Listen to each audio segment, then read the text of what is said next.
చోట ఆయన కాంగ్రెస్ పాలనను ఎండగట్టారు. జిల్లాలో అభివృద్ధి అంతా టీడీపీ హయాంలోనే జరిగిందని, కాంగ్రెస్ పాలనలో అవినీతే మిగిలిందని విమర్శించారు. కొమరం భీం పేరుతో గిరిజనులకు ప్రత్యేక యూనివర్సిటీ ఏర్పాటు చేస్తామని హామీ ఇచ్చారు.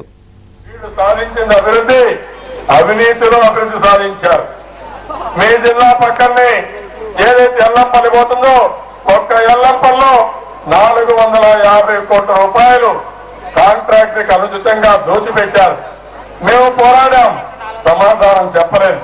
అదే మరిగా ఈరోజు చూస్తే జిల్లాలో చూస్తున్నాం. ఇప్పుడే మిత్రులు చెప్పారు, ఆ రోజు ఆదాయం గవర్నమెంట్ కి 25,000 కోట్లు, ఈ రోజు ఆదాయం 70,000 కోట్లు, బడ్జెట్ 1,00,000 కోట్లు. 1,00,000 కోట్ల బడ్జెట్ లో ఈ యొక్క ఆదిలాబాద్ జిల్లాకి ఉట్నూరుకి ఏమైనా ఒరిగిందా తమ్ముళ్ళు? మీరే ఆలోచించమని నేను మిమ్మల్ని అందరినీ కోరుతున్నాను. ఒక యూనివర్సిటీ గిరిజనులకు ప్రత్యేకంగా ఏర్పాటు చేస్తామని చెప్పి కూడా నేను మీకు తెలియజేస్తున్నాను.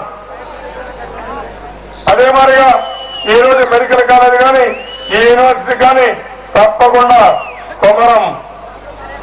కొమరం భీమ్ గారి పేరు తప్పకుండా పెడతామని చెప్పి